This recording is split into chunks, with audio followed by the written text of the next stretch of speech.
귀한 예배 자리에 참석하셔서 하나님을 마음껏 높여드리고 말씀을 통해서 나에게 들려줄 개별적인 하나님의 음성을 삼아하는 여러분 하나님을 만나주시고 지금 이 시점에서 여러분이 들어야 할 그분의 음성을 듣게 되는 귀한 시간이 되기를 주님의 이름으로 축원을 드립니다. 우리가 예수 믿고 구원받은 성도로 이 땅을 살아가면서 누리는 가장 큰 복이라고 한다면 매 순간 하나님께서 함께 해주시는 인생을 살아가게 되었다고 하는 점입니다. 하나님께서 함께 하신다는 것은 우리의 생이 다할 때까지 떠나지 않는 것이고 항상 우리의 삶을 인도해 주시고 필요를 공급하시며 어떤 상황 속에서도 우리를 보호해 준다고 하는 모든 사실들을 포함하고 있는 것입니다. 천지 만물을 지으신, 그것도 말씀으로 지으신 능력이 하나님께서 보잘것없 아무것도 아닌 나와 함께 하신다, 이 사실이 믿어지고 믿어져서 신뢰하고 살아가는 것만큼 놀랍고 복된 일이 어디 있겠습니까? 구약 성경 곳곳에는 하나님께서 이미 자신의 사랑하는 자녀들에게 내가 너와 함께 하겠다고 선포하신 말씀이 참 많이 있습니다. 여호수아서 1장 9절을 보면 내가 내게 명령한 것이 아니냐, 강하고 담대하라, 두려워하지 말며 놀라지 말아라, 내가 어디로 가든지 내 하나님 내가 너와 함께 하느니라. 모세의 뒤를 이어서 차기 지도자가 된 여호수아, 부담이 엄청 컸습니다. 모세는 지팡이 내밀면 홍해가 갈라졌고 이미 애굽에서 10가지 그런 놀라운 기적을 행하고 백성들에게도 인정받고 하나님의 능력도 가지고 있는 사람인데, 나는 뭔가 하나님에 의해서 여호수아 네가 지도자가 된다고 해서 모세에 의해서 세움을 받았지만 난 아무것도 없다. 부담 100배, 두려움, 부담감을 어떻게 떨쳐버릴 수가 없었어요. 그때 하나님이 들려주신 말씀에 두려워하지 말아라, 내가 너와 함께 하면 됐지 않느냐. 이 말씀을 붙잡고 비록 눈에 보이지 않지만 그 말씀이 너무 강력하게 자기에게 들어와서 그 말씀을 잡았더니, 그 하나님을 의지했더니 하나님이 그 약속을 지켜주셔서 결국 약속의 땅 가나안을 이 여호수아를 통해서 정복하게 하셨습니다. 할렐루야. 이사야 41장 10절에 보면 두려워하지 말아라, 내가 너와 함께 함이니라. 놀라지 마라, 나는 내 하나님이 됨이니라. 내가 너를 굳세게 하리라. 참으로 너를 도와주리라. 참으로 나의 의로운 오른손으로 너를 붙들 것이다. 바벨론 포로 중에 있는 이스라엘 백성들을 향한 하나님의 위로의 메시지입니다. 이들은 약속을 지키시고 함께 해주신 하나님으로 인해서 장장 70년이라고 하는 바벨론 긴 포로 생활을 마치고 조국으로 다시 귀환하는, 돌아오는 그런 놀라운 기적을 맛볼 수가 있었습니다. 하나님은 자기의 자녀들, 자기 백성된 그런 모든 성도들과 함께하는 것을 즐거워하십니다. 하나님께서 이 땅에 독생자를 보내실 때에도 이름까지 지어서 보냈어요. 그 이름을 구원자라고 하라. 구원자라고 하는 의미를 가진 예수라고 지으라고 하셨을 뿐만 아니라 하나님이 우리와 함께 계시다라고 하는 의미를 가진 임마누엘. 그래서 우리 메시아 되는 주님께는 이름이 2개예요. 예수, 또 하나는 임마누엘. 하나는 뭐예요? 예수, 구원자, 임마누엘. 하나님이 나와 함께 하십니다. 이 사실만 보더라도 하나님이 구원받은 자기 백성들과 함께하는 것을 얼마나 좋아하는지. 시골에 모처럼 내려간 도회지 생활하는 아들, 딸, 며느리 사위가 시골집에 방문했을 때 어머니가 기다리는 것은 소고기, 갈비가 아니거든요. 오래간만에 만난 아들하고 얘기하고 싶고 그 딸하고 얘기하고 싶고, 그렇죠? 만져보고 싶고 얘기하고 싶고 바라보고 싶고. 하나님 똑같아요. 자기 백성된 사람들하고 자기 자녀된 사람하고 그 만나서 눈 마주치고 얘기하고 싶고 함께 하고 싶고, 그걸 얼마나 좋아하는지 모릅니다. 하나님이 우리와 함께 하신다고 하셨을 때 그 우리가 모든 사람을 의미하는 것이냐? 그렇지 않아요. 그러면 누가 하나님이 함께 하시는 그 우리인가? 그것은 하나님의 언약 안으로 들어온 사람만을 말하는 것입니다. 하나님께서 이스라엘 백성들과 함께 해주신 이유는 언약에 있었습니다. 하나님께서 아브라함과 맺은 언약 때문에 그 후손이 덕을 보게 된 거죠. 메시아를 보낸 혈통을 만들어가기 위해서 하나님께서 아브라함을 선택하시고 창세기 12장 1절에 보면 내 본토, 내 친척, 아비 집을 떠나서 내가 지시할 땅, 그 어디라고 알려주지도 않았어요. 거기로 가라 했을 때 이게 어디서부터 왔는지 아브라함이 믿음을 발했어요. 어떻게 어딘지도 모르는데 난 하나님을 잘 모릅니다. 다른 사람 찾아보세요. 가자 믿음으로 순종했습니다. 이게 너무 놀라운 사건이라 신약이 또 기록해요. 히브리서 11장 8절에 믿음으로 아브라함은 부르심을 받았을 때에 순종하여 장래 기업으로 받을 땅에 나아갈새 칼바를 알지 못하고 그냥 믿음으로 나갔으며. 신앙은 따져서 뭐 탁 맞으면 하는 게 아니에요. 그냥 믿음으로 나가면 그 믿음의 하나님이 응답해 주시는 줄로 믿습니다. 하나님은 이런 놀라운 믿음을 보인 아브라함에게 그는 물론 그 후손에게 축복해 주시겠다는 언약을 맺었습니다. 그리고 그 언약을 신실하게 지켜가셨어요. 신약시대에 와서 하나님의 언약의 조건이 무엇인가? 동일하게 믿음입니다. 갈라디아서 3장 6절 7절에 보면 아브라함이 하나님의 믿음에 그것을 의로 여기셨다 함과 같으니라. 그런즉 믿음으로 말미암은 자들은 아브라함의 자손인 줄로 알리라. 이 땅에 메시아로 오신 예수를 믿기만 하면 구원을 받아 하나님의 백성이 되고 영적 아브라함이 자손이 되어서 하나님께서 약속하신 그 복을 누릴 수가 있게 되었다고 하는 말씀이죠. 그러므로 우리가 나와 함께 하시는 하나님을 경험하며 살아가기 위해서 가장 먼저 점검해야 할 것은 내가 구원받은 하나님의 자녀인가, 내가 그 약속 속에 들어가 있는 사람인가를 점검해 봐야 되는 것입니다. 하나님은 교회 열심히 출석하는 사람과 함께하는 것이 아니에요.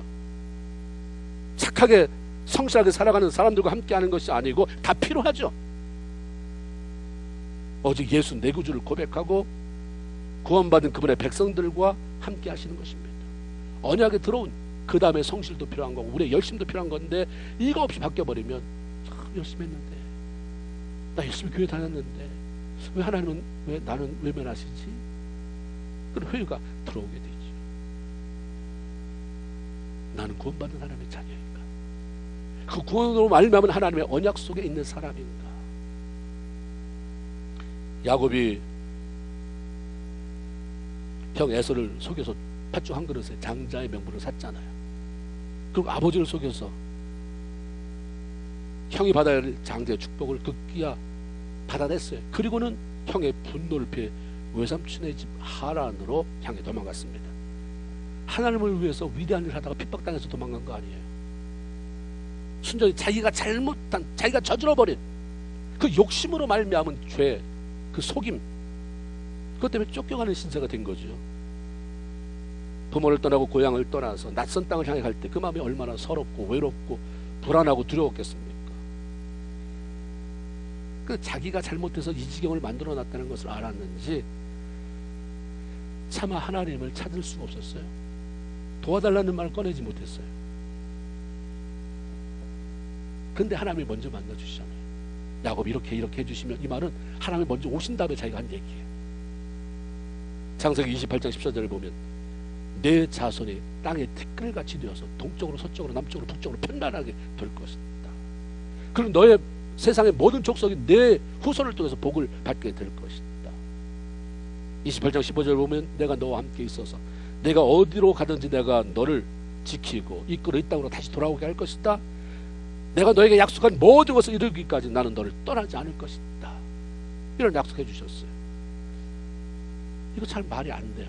왜 하나님 이렇게 하셨을까? 하나님께서 내 이놈, 이 거짓되고 속임수에 능한 이놈, 네가 어디로 도망치겠느냐? 네가 도망쳐봐야 내 손바닥 아니다. 네가 어디로 간들 잘될 것 같으냐? 내가 너 가만두지 않겠다. 이 자리에 바로 꿇어 엎드려라 라고 호통 불호령을 내릴 수도 있었을 거예요. 그런데 야단치기는커녕 내가 너 함께 해주겠다, 너 지켜줄게, 떠나지 않을게, 놀라운 축복을 이렇게 말씀하시는 거예요. 또 뭐냐 이거는 도대체. 하나님의 좀 이쁨을 받아보려고 성실하게 열심히 하는 건데도 힘든데, 이거는 지 맘대로 이렇게 살아가면서 사람들 다 속이고 집안에 분란을 일으켰잖아요. 오죽했으면 형이 죽여버리겠다고 그렇게 했어요. 아버지가 돌아가시기만 해봐라, 내가 너 죽여버린다. 그래서 도망치는 거 아니에요. 이런 사람에게 왜 이렇게 축복을 하시는가? 창세기 28장 13절에 보면 바로 이런 말씀 하시기 전에 이런 얘기가 있어요. 나는 여호와니 너 할아버지 아브라함의 하나님이고 내 아버지 이삭의 하나님이다. 다시 말하면 하나님이 맺은 언약 때문이다. 하나님께서 아브라함과 맺은 그 후손의 축복이라는 언약 속에 내가 들어와 있기 때문에 내가 너를 축복할 수밖에 없다 이거죠. 그래서 하나님은 내가 네 할아버지에게, 네 할아버지가 나에게 보인 기가 막힌 믿음 때문에 내가 그때 약속했다. 내가 너 축복한다. 반드시 축복한다. 그 네 아들 축복한다. 네 손자 축복한다. 그 후대 계속해서 축복해서 그 안에서 많은 왕이 나오게 할 것이다. 그 네 민족을 통해서 세계 열방이 복을 받게 할 것이다. 이렇게 약속했기 때문에 네가 어떤 삶을 살아왔든지 상관없이 나는 널 축복할 수밖에 없다. 내가 언약 안에 들어와서 축복받을 자격은 되지만 그러나 그것을 담아낼 만한 그릇은 아직 안 됐구나. 그러니 내가 너를 훈련시켜가면서 그것을 채울 것이다. 이 말씀이에요. 자격은 되는데 그릇이 없어. 예수 믿고 구원받는데 왜 안 돼요? 나는 자격은 되는데 그릇이 준비가 안 돼. 예수 믿으면 복 받는다며 복 받죠. 복 준다고 하셨어요. 근데 왜 나는, 왜 우리 집은 이 모양 있고 그래? 자격은 되지만 그릇이. 그래서 고집해볼수록 그 그릇 만드는 기간이 너무 길어지는 거예요. 엿가락처럼 늘리는 거는 하나님이 하시는 게 아니에요. 내가 하는 거지. 예수 믿고 구원받음으로 하나님의 자녀가 되는 언약 안에 들어온 모든 성도들은 더 이상 저주의 대상이 아니라 축복의 대상입니다. 히브리서 6장 14절에 보면 하나님께서 구약시대 아브라함에게 내가 반드시 너에게 복주고 복주며 너를 번성하게 하며 번성하게 하리라고 하는 말씀을 신약성경 히브리서를 통해서 다시 재현하고 있어요. 옛날 아브라함에게 한 얘기를 뭐하러 히브리서에 또 갖다가. 근데 거기 보면 이렇게 명료하게 쓰지 않았어요. 성령에 의해서 조명을 받아서 더 명료하게 다시 재현시킨 이유는 하나님께서 아브라함에게 하신 그 축복이 구원받은 모든 성도들에게도 동일하게 부어주기를 원하시기 때문에 기록해 놓으신 것입니다. 그러므로 구원의 확신을 가지고 하나님의 자녀로 살아가고 있다면 우리가 훈련은 없을 수가 없어요. 근데 훈련을 빨리 통과해야 돼요. 평생 고집 부리면서 훈련만 마치다가 나는 훈련 굉장히 많이 마쳤어. 나는 이번에 굉장히 훈련 많이 마쳤는데 올림픽 못 나가. 훈련을 굉장히 많이 받았는데 죽어야 돼. 뭐야 하나님?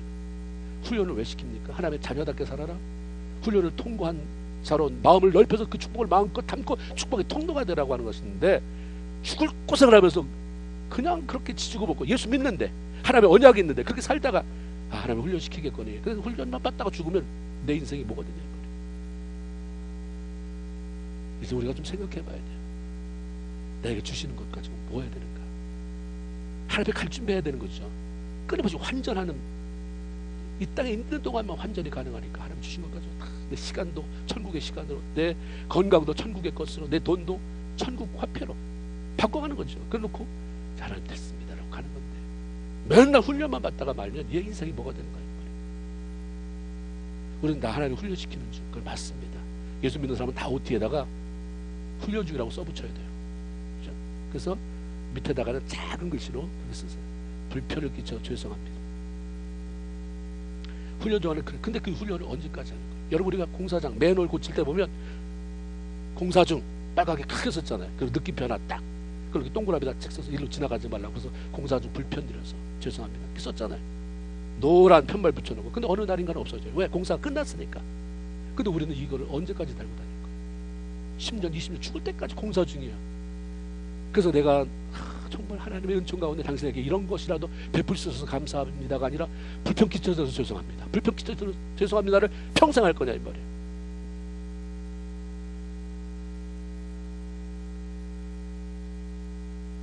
우리가 순종하면 단축돼요.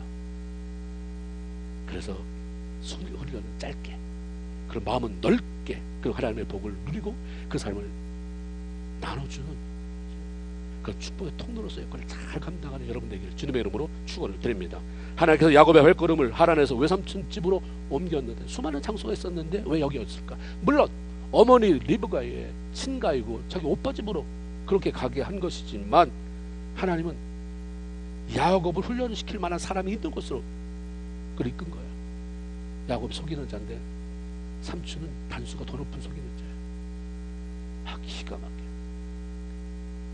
그것도 뭐 드러나게가 아니라 치팅하는 거죠. 슬쩍슬쩍 바꿔놓고 슬쩍슬쩍 바꿔놓고 슬쩍슬쩍 이렇게 해가지고 이거 모르겠지 나중에 들통나는, 근데 날 피해보게 만든 이런 사람이에요. 야곱이 어떻게 게임이 안 되는 사람. 그래서 말씀드렸잖아요.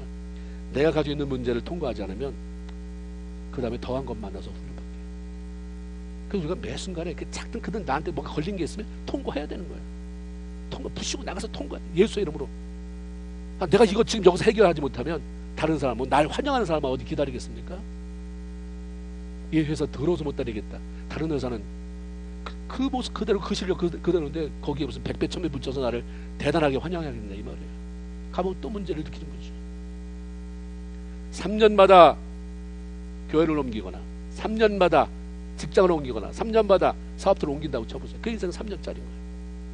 목회자가 5년마다 해서 평생, 난 40년 목회했다. 5년짜리야. 5년. 물론 하나님의 특별한 그런 계획이 있으셔서 이젠 여기 말고 거기 가서 해라 라고 했을 때 아니라 뭐 싸우고 헤어지고 싸우고 대판 싸우고 분노해서 헤어지고 그래봐야 5년이고 해결해야 되는 거예요. 우리가 천국에 갈 때도 이놈의 세상 더러워서 못 살겠다 이게 아니라 하나님 너무 감사했습니다. 인생의 전성기 때 가야 돼요. 할렐루야. 그래서 준비하는 것 아닙니까? 예수 믿는 사람이 그런 전성기 때 하나님 나를 맞이할 수 있다고 한다면 얼마나 멋있겠어요. 살아가는 동안도 멋있을 뿐만 아니라 죽는 모습도 멋있게 되는 거죠. 외삼촌의 딸 라헬을 사랑하기 때문에 지참금으로 7년을 지참금 대신 7년 무료로 일해주겠다 했는데 삼촌의 속임수로 신부가 언니 레아로 바뀌었잖아요. 결혼하는 날 그 밤중에 자고 일어나 보니까 큰 언니잖아요. 그리고 다시 7년을 또 봉사해야 돼서 원치 않는 두 아내를 위해서 14년 아무 대가 없이 죽도록 일만 해야 됐어요. 하나님은 이미 베델에서 야곱에게 함께 해주시겠다고 하는 약속하셨어요. 신비적인 방법으로 꿈속에서 천사들 다 동원해서 야곱이 잊어버리지 않을 그 시각적인 효과를 통해서 천사들이 사다라 오르락내리락 하는 그런 가운데 꼭대기 하나님이 계시면서 내가 너와 함께한다 약속하셨어요. 그리고 계속해서 그 삶을 이끌어 오셨는데 야곱은 그 하나님의 안 보였어요. 그때만 잠깐 그 하나님을 의지하지 않았습니다. 단지 열심히만 일했어요. 40절을 보면 야곱이 외삼촌 앞에서 자신의 삶을 회고하면서 내가 이와 같이 낮에는 더위와 밤에는 추위를 무릅쓰고 눈 붙일 겨를도 없이 지냈다. 자기 삶을 그렇게 얘기해요. 그 나중에 130살이 됐을 때 요셉의 초청으로 애국 갔을 때는 바로 앞에서 내가 130살이 됐는데 험악한 세월 보냈다. 너무 힘들었던 거지. 아라비아 사막 북쪽 끝에 위치한 하란 지방은 낮에는 엄청 뜨거워요. 밤에는 너무 져요. 일교차가 기온차가 너무 심해서 양을 끌고 여기저기 돌아다니는 목자들에게는 치명적인 것입니다. 그럼에도 불구하고 가정을 일궈야 된다는, 가정을 살려야 된다는, 애가 살아야 된다는 일념에 야곱은 정신없이 바쁘게 일만 하며 보냈습니다. 자신의 삶을 위해서 열심히 일은 하는데 하나님이 빠졌어요. 우리가 어떤 분들이 그래요. 젊을 때 뭣도 모르고 힘있어서 열심히 일했더니 늙어서 골병 들었다. 그때 열심히 일만 하면 그냥 하나님을 걸쳐놓고 위기 때 내가 피할, 위기일 때 손대비를 한 대상을 하나 남겨놓고 내 마음대로 살면 열심히 일한 만큼 내가 잘 못 살겠나? 잘 살겠죠. 근데 증상이, 영적 골다공증의 증상이 점점 인생의 연륜이 깊어지면서 나타난다 하는 거죠. 야곱이 일만 하며 사는 동안에 집안에서는 두 아내와 그들을 따라온 몸종들 사이에서 아들을 낳는 쟁탈전이 벌어지고 뭐 집안이 쑥대밭이, 가정이 편하지가 않아요. 아이를 낳지 못하는 이 라헬은 그에 대한 스트레스를 다 남편한테 풀어요. 원망해. 나 아들 낳게 해라. 안 낳으면 죽는다.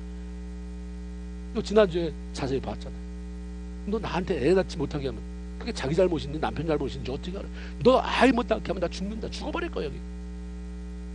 그러면 야곱은 불같이 화를 내면서 애를 내가 만드냐, 하나님이 주시는 건데 내가 하냐, 이러니 뭐 분위기가 어떻겠어요. 집에 들어가는 것보다 더 일하자 아마 그랬을지도 모르겠어요. 이미 베델에서 내가 너와 함께 하겠다. 하나님 여기 계셨군요. 감격스러웠던 거 다 잊어버렸어. 그때 베델의 경험이 누구에게나 있는데 그 경험을 여기까지 끌고 왔으면 얼마나 좋겠어요. 잊어버렸어요. 잃어버린 것만 아니라 마음이 강팍해져 버렸어요. 그러기에 가정이 힘들고 혼란스러웠는데도 야곱이 하나님 아니면 안 되겠다 하는 마음을 먹고 기도했더라. 가족 다 불러놓고 예배했더라. 이런 말이 한마디도 없어. 예수 믿는 가정인데 위기가 찾아왔는데 여보 같이 기도합시다 이런 말이 안 나와. 성질만 나는 거야. 애 안 만들어내면 너 죽는다. 나 죽는다. 너 죽는 걸 볼래. 내가 애 만들어내는데. 아니 하나님 믿는데 다 말은 하나님이 너 하나님이 그렇게 살라고 했냐? 너 하나님이 그렇게 하라고 했냐? 이러는데 전혀 하나님을 사랑하는 마음 의지하는 마음도 없어요. 그게 해결이 안 되죠. 우리가 예수 믿고 구원받아서 하나님의 약속 안에 살아가는 사람으로 열심히 일하는 거 너무 중요해요. 일하기 싫은 사람은 먹지도 말라고 주님 말씀했잖아요. 그런데 그것보다 더 우선순위에 둬야 할 것은 약속의 하나님을 의지해서 그분의 도우심을 구하고 인도하심을 요청하면서 열심히 살아가는 것입니다. 하나님의 약속 안에 있으면서도 내 열정, 내 열심만 가지고 살다 보면 그 열정이 사라지면 내가 한 것이기 때문에 마음도 깊은 골짜기로 떨어져요. 삶의 의욕도 상실하게 됩니다. 내가 열심히 하나님을 위해서 했는데 그러다가 잘 보면 하나님을 위해서 한 건 맞지만 하나님보다 내가 더 많은 비중을 차지하니까 그 내가 차지한 비중이 떨어져 나가니까 그 안에 너무 비어있어 있는 거예요. 하나님이 꽉 채우고 그분과 함께 했으면 내가 힘이 빠졌거나 병들었거나 늙었거나 은퇴를 했거나 아니면 전생이거나 그 하나님이 일하는 거니까 그렇게 달라지지 않는데 잘 보세요. 나는 어떤가? 하나님이 내가 뭐 60 됐다고 외면하십니까? 70 됐다고 외면하십니까? 하나님은 불변이에요. 근데 왜 나한테 이렇게 요동침이 있는가? 내가 하나님을 신뢰한 것과 혹시 연결되어 있지는 않는가? 그 신뢰의 그 무게와 연결되어 있지 않는가? 한번 점검해 볼 필요가 있습니다. 야곱이 아내 둘을 위한 지참금 대신 삼촌과 약속한 14년간의 봉사 임무를 마쳤을 때 탈진해 버렸어요. 집으로 돌아가기를 원했습니다. 집에 가자. 그러나 때가 아직 되지 않았기에 하나님이 허락지 않으셨어요. 그 이 말을 딱 낚아친 외삼촌 라반이 이 말은 일꾼 어서 못 구하거든요. 그 성경을 쭉 읽어보면 알겠지만 굉장히 성실했어요. 그리고 그러니까 약삭빠르게 뭘 하지 않고 그냥 손해보는 건 자기가 다 물어주면서 그렇게 했으니까 이런 사람 놓치고 싶잖아요. 그래서 너 더 있어라. 나 참 좋아하는데 너도 나를 사랑하면 여기서 머물러라. 마음에 와닿지도 않는 말을 하는 거예요. 그러면서 품삯 네가 정해라. 그러자 야곱은 그래 하나님이 허락지도 않았죠. 근데 보니까 달랑 라헬, 레아 두 부인 또 두 몸종 이제 애들. 그래 하나님이 여기까지는 좋은데 이제 먹고 살아야 될 기반이 있어야 되지. 그래 참고 일하자. 6년 내가 6년 더 일하자. 그래서 6년을 더 일하기로 하고 외삼촌하고 계약을 했죠. 품삯 필요 없습니다. 단 이렇게만 해주세요.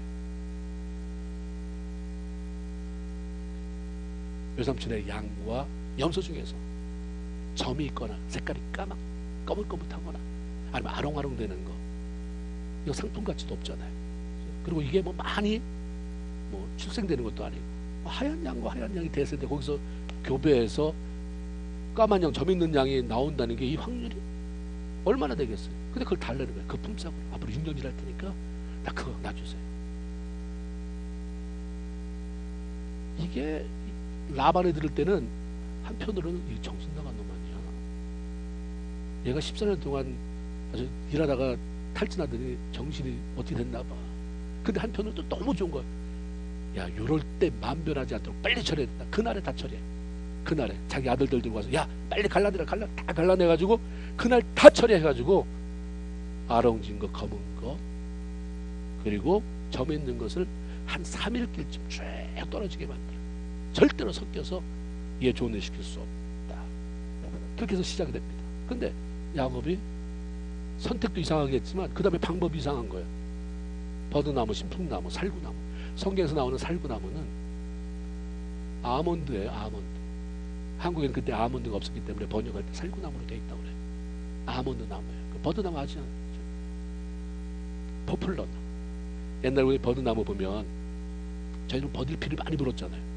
꺾어가지고 그냥 옆에 칼로 앞뒤로 잘라가지고 막 비벼내면 이게 약간 틈이 생겨요. 그러면서 이걸 쭉 빼면 안에 그 하얀 미끌미끌한 거 쏙 빠져나가고 그걸 이빨로 좀 물어 뜯든지 앞에 아니면 칼로 해서 쏙 이렇게 벼버리면 고기가 니드같이 생겨요. 이렇게. 그래서 그걸 불면 삑 소리가 나거든요. 그 요게 껍질을 비키기 참 좋은 나무들이에요. 이게. 그래서 그걸 갖다가 한쪽 안에는 하얘니까 겉에는 초록색이니까 이게 대충 이렇게 벗겨놓으면 얼룩 돌아가지 안에는 하얗고 겉에는 초록색. 이렇게 만들어 놔가지고 양들이 물 마시러 오는 그때에 개천에다 세워 두는 것입니다. 아니 이게 과학적인 무슨 뭐 효염이 있는 것도 아니고 도대체 이게 뭔 짓인가. 그렇게 되기를 원하는 이 야곱의 간절한 소원이 있어서 이렇게 한 건가. 어쨌든 근데 이게 놀라운 번선력을 가져온 거예요. 야곱의 특별한 방법이 효력을 발한 게 아니라 언약을 맺은 하나님이 야곱의 방법에 그냥 잠시 손을 올려놔 주신 거죠. 참 중요한 거는 내가 무슨 많이 연구하고 이런 것도 중요해요. 내가 많이 뭘 하는 것도 중요하지만 내가 하는 일을 하나님이 뭘 해야 돼요? 손을 올려놓으셔야 돼요. 아멘입니까? 그러니까 여러분 아무리 집을 잘 졌어도 지붕이 뚫려 있으면 말이에요. 비가 오면 다 새는 거죠. 지붕으로 이렇게 가려놔야 되잖아요. 하나님 하시는 일 하나님이 손이 포개져야 됩니다. 포개져야 하나님 포개주신 거예요. 하나님께서 축복하시고자 하는 삶을 누가 막을 수 있겠습니까? 이제 6년이 지나서 20년이 됐습니다. 근데 야곱의 생에 놀라운 일이 생긴 것입니다. 정신없이 일만 하던 사람이 어느 순간 자기 삶을 돌아보는 그런 여유가 생겼어요. 이게 돌아봐야 돼요. 정신없이 살면 자기가 뭐가 잘못됐는지 모르는데 이제 돌아보니까 서서히 내 삶 속에 하나님이 그동안 내가 알지 못했지만 이렇게 개입해 오셨구나를 알게 된 거죠. 전혀 예상치 못하게 야곱의 소유가 번성해지자 이제 라반이 얼굴색이 달라집니다. 시기, 질투, 배 아픔. 야곱을 바라보는 시선이 곱지 않았어요. 자기가 그렇게 계약을 하고도 정작 야곱의 소유가 늘어나니까 그냥 이게 배가 뒤틀리는 거예요. 그런데 그런 가운데 아주 당당해요. 얼마나 불편하겠습니까? 주인이기도 하고 외삼촌이기도 하고 어른이기도 한 사람이 맨날 자기 보면 내가 뭐 잘못한 게 없는데 맨날 눈 째려보고 킁킁거리고 얼마나 불편한지 알 수 없어요. 근데 탁 세운 게 뭐냐면 5절에 그럴지라도 너 그렇게 하려면 그렇게 해라. 내 아버지 하나님은 나와 함께 계셨다. 내가 너 뺏었냐 도둑질했냐. 너 나한테 뭐가 불만이 많은데 그러려면 그래. 그럴지라도 내 하나님은 나와 함께 하셨다.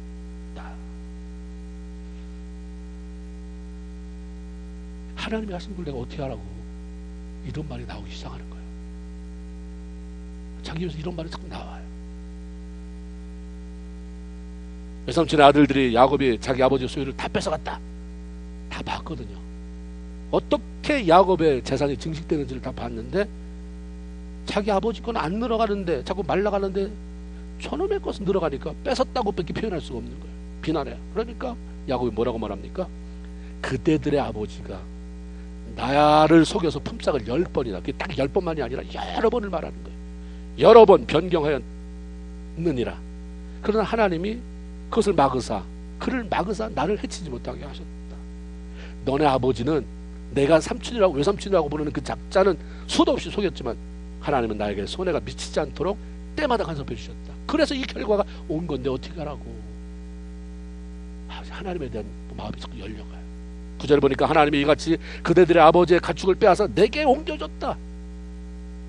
야곱이 수고해서 일했기에 자신의 몫이 되어야 할 것들을 외삼촌 라반이 속여서 빼앗아 갔는데 하나님은 그것을 다 원상복구, 회복이라고 하는 것은 다시 되돌려 놓는 거예요. 하나님 우리를 통해서 원하는 게 뭐냐면 악한 사단에게 뺏긴 것을 다시 회복시키기를 원해요. 그런 사람들 찾아오기를 원하고, 그렇죠? 그런 테리토리요, 하나님의 영역을 딱 뺏어 오기를 원하고 그걸 네가 점령해라.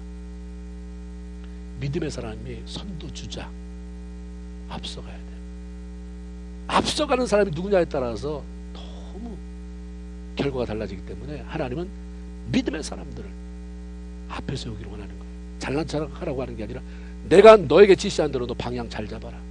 그 뒤에 따라오는 사람이 내 방법대로 내가 원하는 대로 가도록 네가 좀 협조해라. 그래서 앞에 그런 사람을 세우는 거예요. 아무나 세우는 게 아니에요.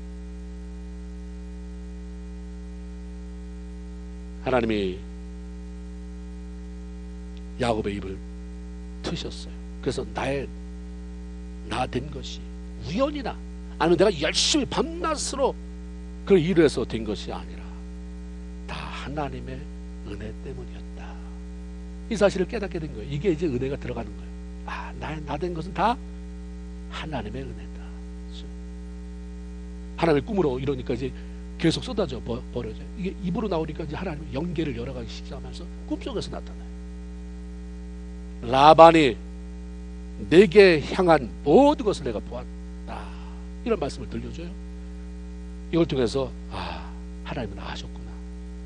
내가 누구한테 자기 사촌들한테 니네 아버지가 왜 이렇게 날 속여먹냐 말할 수도 없고, 삼촌한테 말해봐야 소용도 없고, 그냥 이런가 보다 하고 그냥 그런데도 불구하고 이랬는데 하나님은 아셨구나. 그러니까 너 위로가 생기는 거예요. 여러분들 어떤 기도를 받을 때, 아니면 기도할 때, 말씀 들을 때 막 통곡이 나오고 그럴 때 그 은혜 받아서도 있지만 하나님이 내 마음을 알아줬다. 하나님 날 알았다. 그러니까 막 너무 좋은 거예요. 너무. 애들도 그렇잖아요. 뭐가 먹먹하고 왔는데 엄마나 아버지나 할아버지 할머니가 왜 누가 그랬어? 어휴 누가 그랬구나. 나쁜 놈이 이랬구나. 그러면 그냥 거기서 울어버려요. 아무 말 안 해. 이렇게 통곡하는 거예요. 알아줬다. 내 마음을 알아줬다. 내 마음을 알아주는 사람 그분보다 귀한 게 어디 있겠습니까? 이게 그래서 이 하나님 나를 알아주시고 위로해주시는 하나님, 그리고 하나님의 복은 절대로 속임수 써서 얻는 게 아니구나. 라반이 그렇게 속임수 썼는데 왜 이렇게 줄어들까? 그리고 하나님이 라반의 속임수 쓰는 걸 봤다 알았다. 속임수를 쓰면 안 된다는 얘기구나. 속임수를 써서 잘 되는 것은 아니구나를 배워가는 거죠. 또한 나는 베델의 하나님이라 이렇게 말씀하심으로 자기에게 부어준 놀라운 복이 내 노력이 아니라 베델에서 자기와 함께 하시겠다고 약속해 주신 하나님이 그 약속을 지킴으로 이루어졌다는 사실도 알게 됐어요. 라반 그리고 그의 아들들과 야곱이 갈등이 생겼어요. 14년 동안 부인들 다 얻었죠. 그 돈 다 지불했어요. 지참금 6년에서 생활비도 이제 많이 마련해놨어요. 갈등이 있습니다. 그리고 하나님의 은혜, 그 언약의 축복이 뭔지를 이제 알아가니까 더 이상 여기 있을 필요가 없는 거예요. 돌아가자. 하나님도 야곱에게 이제 말씀하셨어요. 전에는 내가 가고 싶다고 그래도 막아놨는데 하나님 앞에 훈련되어 가니까 하나님이 혼자 찾아오셨어요. 이제 떠나야지. 네 고향집으로 가야지. 이렇게 말씀합니다. 야곱이 조급해하지 않아도 때가 되니 하나님이 자연스럽게 그 길을 열어주셨습니다. 우리는 문 열어달라고 기도로 두드릴 수 있는 사람이지만 문을 열을 수 있는 사람은 아니에요. 왜 우리가 실망하고 좌절하냐면 내가 문을 열으려고 하니까. 그러니까 문은 누가 여시는 겁니까? 하나님이 여시는 거예요. 내 가정의 문, 사업의 문, 자녀들의 문 하나님이 여시는 거예요. 나는 하나님 이거 열어주세요. 하나님 우리 남편을 위해서, 우리 아내를 위해서, 우리 가정을 위해서, 자녀를 위해서 이 교회를 위해서 문을 열어주세요 라고 하나님 앞에 기도하고 기다리면 때가 되면 가장 좋은 시간에 하나님이 문을 열어주시는 줄로 믿습니다. 야곱이 살아가는 일이 너무 힘들어. 하나님은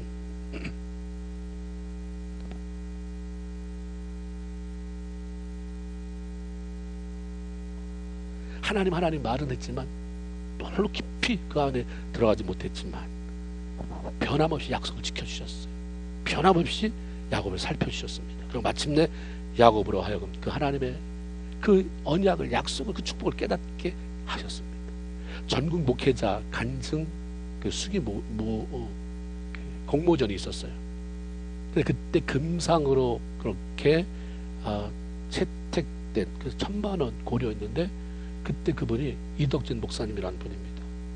저 천국문을 향하여 그 부제로 빛 가운데 사로잡혀. 이 간증이 굉장했어요.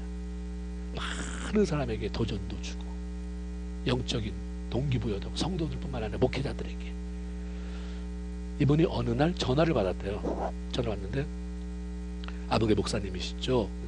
네, 그런데요. 저는 어디에서 저는 지금 목회하고 있는 목사입니다. 목사님, 우리 교회 집회 와주시지 않겠습니까? 물어서 거기 어딘가요? 그랬더니 이분이 이렇게 대답하더래요. 전라남도 광주를 아십니까? 네. 그러면 거기서 조금 더 가면 화순이라는 데가 있는데 화순을 아십니까? 네, 알죠? 그랬더니 거기서 무등산 고개를 2개 넘으면 화전민 마을이 있는데 거기 교회 있습니다. 너무 어이가 없더라는 거예요. 그래서 물어봤대. 교회는 얼마나 됩니까?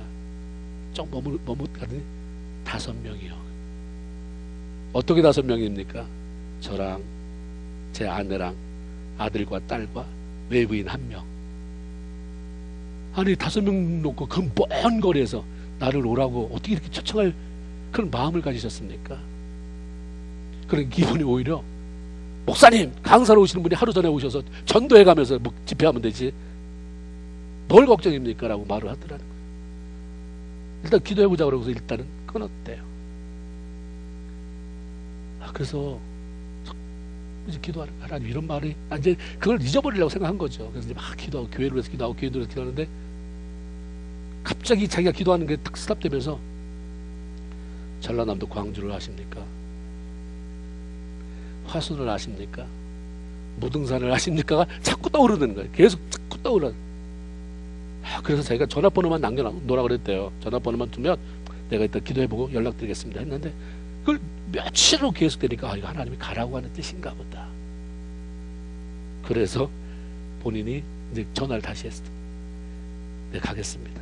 그러면서 근데 나를 어떻게 아셨어요? 그랬더니 이분이 어느 기도원에서 집회를 했는데 그걸 녹음된 걸 너무 은혜 받은 친구분이 보내준 거예요. 그래서 봤더니 너무 자기도 은혜를 받고 다시 이제 이 안에 영적으로 새로워졌는데 생각해 보니까 이 먼 곳에 도시도 아니고 너무 화전민 마을에 교인도 5명인데 이분이 올까? 그런데 그냥 이분 안 잡으면 안 되겠다는 마음이 들어서 그렇게 전화를 한 거예요. 그러면서 목사님이 하나님을 만나신 분이라고 했으니 분명히 올 줄로 믿습니다. 하나님을 제대로 만난 분이라면 하나님이 오라고 하는데 어딘지 안 가시겠습니까? 그랬다는 거예요. 그래서 결국 분이 이제 단임 목회를 하고 있는데 어떤 특수사역을 하고 있을 때마다 동역하는 분들이 있다는 거예요. 우리 교회만이 아니라 하나님이 기뻐하는 일에 나도 동참하겠습니다 하는 장로님, 집사님 한 분이 대동한 거예요. 그분한테 전화한 거예요. 이분은 전화하면 아무 때나 온다. 그런 분 2분한테 전화를 한 거예요. 근데 그분한테 내가 이런 저 전라남도 광주 화순 저기 화전민 마을에 집회 요청을 받았는데 어떻게 했으면 좋겠습니까? 다들 가야 된다고 생각을 하는 거죠. 그 장로님한테 그랬대. 근데 이 개척교회를 기념하면 되겠습니까? 장로님 300만 원 가져오세요. 선교비로.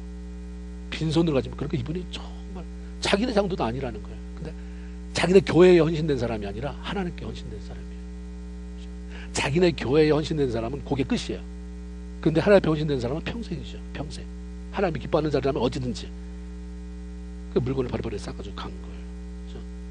한 분은 부동산 하는 장로님, 한 분은 커튼집을 하는 그분 집사님인데 이분은 뭐 카메라 가지고 이렇게 촬영하고 뭐 이렇게 영화 보여주는 걸 좋아하고 이런 분이래요. 같이 갔어요. 딱 갔는데 본인을 맞이하는 목사님이 딱 보니까 눈이 안 보이는 분이에요. 근데다가 다리 한쪽이 절단돼 있더래요.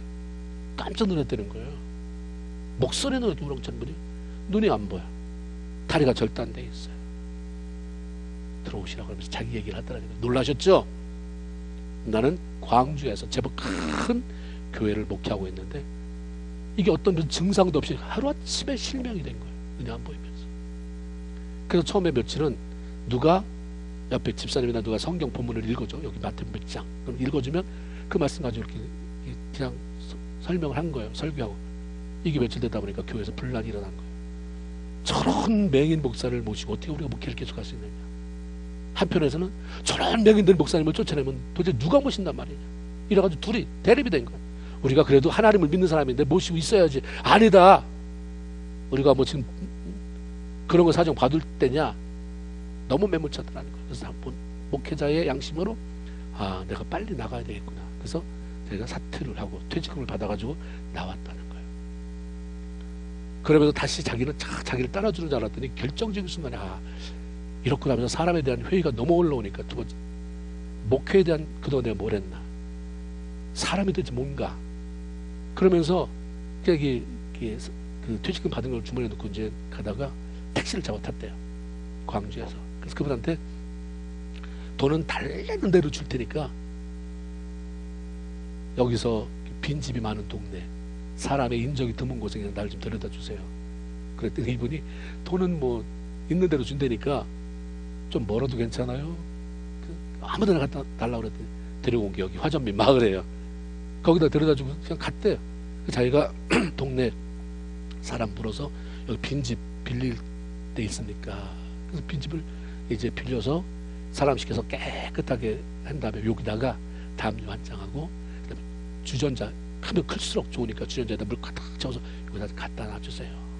그리고 그 다음부터 거기는 목사님이 철북 주저앉아서, 목사라 자산을 할 수 없으니까 이제 금식하기 시작한 거예요. 계속 금식. 그래서 좀 시장기 느끼면 물 마시고 또 물 마시고, 거의 기절할 때가 됐는데 환상 중에 하나님의 음성을 들은 거예요. 아무개 목사야, 내가 뜻이 있어 너를 불렀다. 많은 사람을 이곳에 오라고 불렀지만 난 너 봐라, 사람이 오게 생겼다. 난 노야. 그래서 내가 너를 불렀다. 근데 어쨌든 그 순간만큼은 마음이 너무 뜨거워진 거예요, 이분이. 그래도 하나님이 나를 이렇게 필요해서 일로 불렀다니 너무 감사. 재소명을 받은 거예요.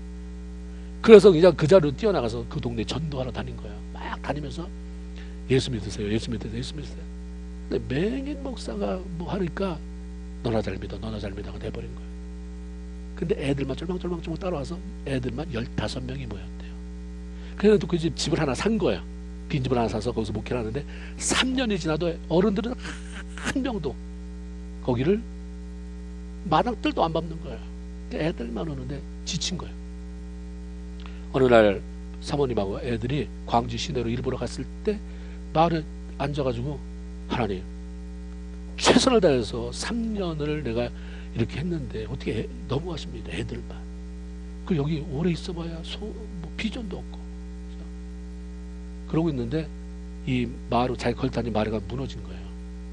쭉 무너져가지고 이 목사님이 거기에 깔려버렸어요. 깔렸는데 이게 부서지면서, 이게 깔리면서 부서지면서 거기 나온 마루를 박았던 대모 큰 게 녹슨 게 나와서 이 다리를 관통해버린 거예요. 근데 거기서 살려달라고 하는데도 워낙 집이 뜨문뜨문했으니까 들은 사람도 없고, 그러다가 하루 밤 만에 발견이 돼서 전주 예수병원으로 갔대요. 근데 여기도 못한다. 그래서 서울대학병원으로 갔는데 방법은 하나, 절단이다. 그 절단한 거예요. 그러니 뭐 이런 얘기를 들으니까 도대체 대책이 안 쓴 거예요. 거기 강사로 가신 분이, 이 세 분들이, 장로님, 집사님, 이번에 대책이 안 서가지고 우리 기도합시다. 할때 막 기도하는데 하나님이 아이디어를 주시더래요. 이번 집회는 경품 집회를 해라. 그래가지고 그 300만 원 사온 걸 다 경품, 뭐 퐁퐁부터 시작해가지고 다 사온 거예요. 그래가지고 집회 참석하면 경품 주는 거야, 이거. 그래서 이제 그렇게 계획을 했대요. 그래서 괴종시계도 큰 거 사다 놓고 3일 동안 집회하는, 3일 동안 한 번도 안 빠지는 분들은 요걸 뽑을 수 있는 경품권이 또 따로 있는 거예요. 그러면서 선전을 이제 그 계획을 짠 거예요. 첫날은 오는 분은 무조건 불고기, 두 번째 날은 뭐 볶음밥, 또 두 번째는 잡채밥, 세 번째 날은 볶음밥, 이렇게 하면서 이제 광고를 했는데, 자기들은 외부 사람이 가서 예수 믿으라 뭐 집회하라 그러면 안 될 것 같으니까 이분들이 2장을 매수했다는 거예요. 발언권이 센 2장을 아주 큰 종합선물 세트를 갖다가 주고선 이 뭐 3일 동안 교회에서 잔치가 벌어지는데 오면 무조건 뭐 먹을 거 준다, 참석하면 무슨 쿠폰 줘서 고르게 한다. 그러니까 이번 기회 놓치면 안 되니까 동네에다가 선전 좀 하라고 선전을 한 거예요. 쫙 선전. 그 첫날이 됐는데 사람이 모였는데 노인만 50명이 왔더라는 거예요. 그 동네에 그분이 그러더라고, 집 지키는 개만 빼놓고 다 왔대. 50명이 와가지고 쫙 밥을 실컷 먹고, 그 다음에 예배 드리면 이제 드리고 간 사람들 경품을 하나씩 주고 찬양을 부르는데, 나의 기쁨, 나의 소망 되시는 그걸 가르쳐서 이제 그 1절만 부르는 거야, 매일.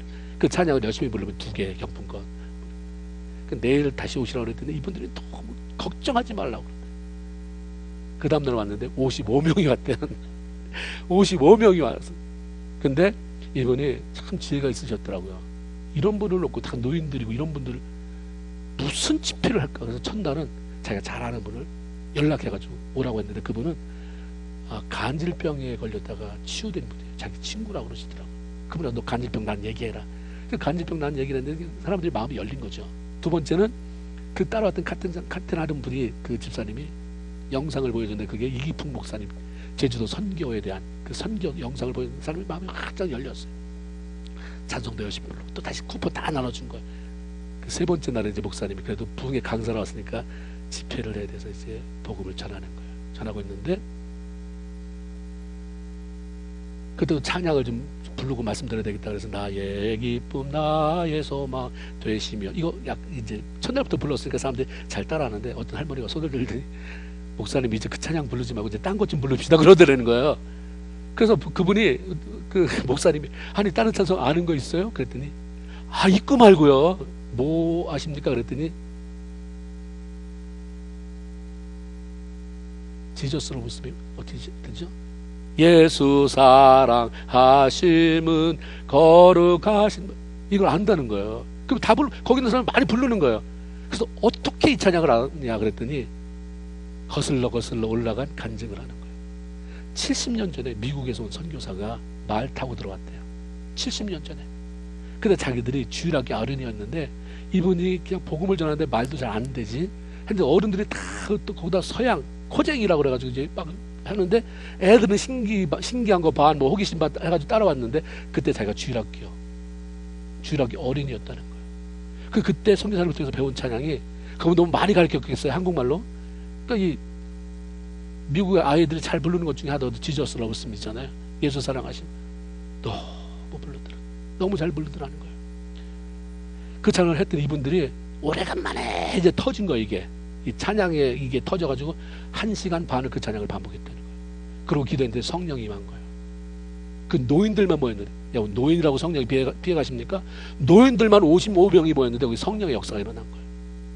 그래가지고 거기에 마지막 날 결심을 했는데 45분이 내가 평생 예수 안떠라고 믿다 죽겠습니다. 할렐루야. 주일학교에 믿었는데 그때 예수 그냥 어린 마음에 예수 믿을 사람 뭐 그랬겠죠. 저요 쪼꼬랬죠. 껌주고. 근데 그때 예수 믿겠다고 한 그 고백, 그래서 하나님의 약속 안에 들어간 걸 하나님 믿지 않으신 거죠.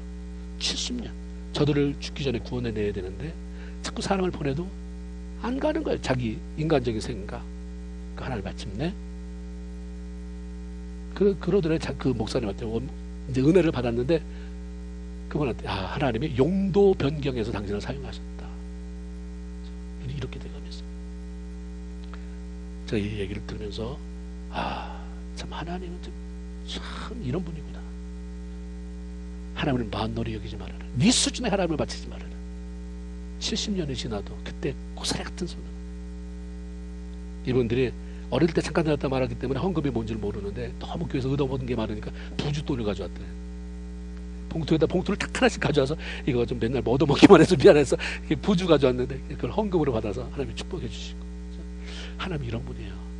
그 하나님은 누구와 함께 합니까? 나와 함께하는 하나님이에요. 여러분과 함께하는 하나님이십니다. 전에 그 하나님을 믿었는데 다 떠나갔어요? 지금 강박한 마음만 남아있습니까? 메마른 가슴만 남아있습니까?